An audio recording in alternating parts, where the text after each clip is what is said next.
आपण लहान असताना आपल्याला मिळणारी छोटी छोटी गिफ्ट असायची, परंतु ती गिफ्ट घेण्यासाठी आपल्याला खूप वाट बघावी लागायची. त्या गोष्टी मिळण्यापेक्षा सुद्धा त्याच्यासाठी बघितलेली वाट ही अत्यंत व्हॅल्युएबल असायची. ती प्रिझर्व्ह करण्यासाठी आपल्याला ती गोष्ट व्हॅल्युएबल वाटायची. कट टू आताची जनरेशन इन्स्टंट जमान्यामध्ये वाढते. त्यांना 30 मिनिटामध्ये पिझ्झा घरी येतो, 10 मिनिटामध्ये ब्लिंकिट घरी येतं. त्यामुळे त्यांना कुठलीही गोष्ट पटापट मिळते. कुठल्याही गोष्टीसाठी वाट बघणं हा प्रकार त्यांच्यासाठी नवखा आहे आणि इथेच खरं म्हटल्यामध्ये आपण चूक करतो.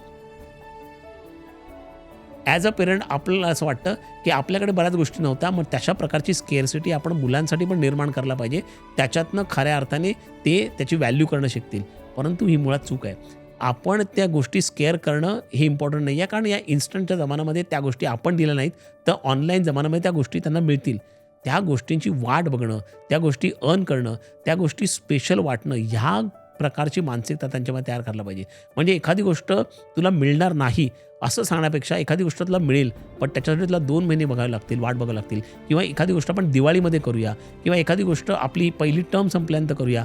अशा प्रकारचं आपण त्यांच्यामध्ये एक प्रकारचं वाट बघणं किंवा त्याचं अँटिसिपेशन करणं, अशा प्रकारची जर का मानसिकता तयार करू शकलो, तर प्रत्येक गोष्ट व्हॅल्यू करायला ते शिकतील आणि जर का ते अशा प्रकारे व्हॅल्यू करायला शिकतील, तर भविष्यामध्ये प्रत्येक गोष्टीची व्हॅल्यू त्यांना कळेल.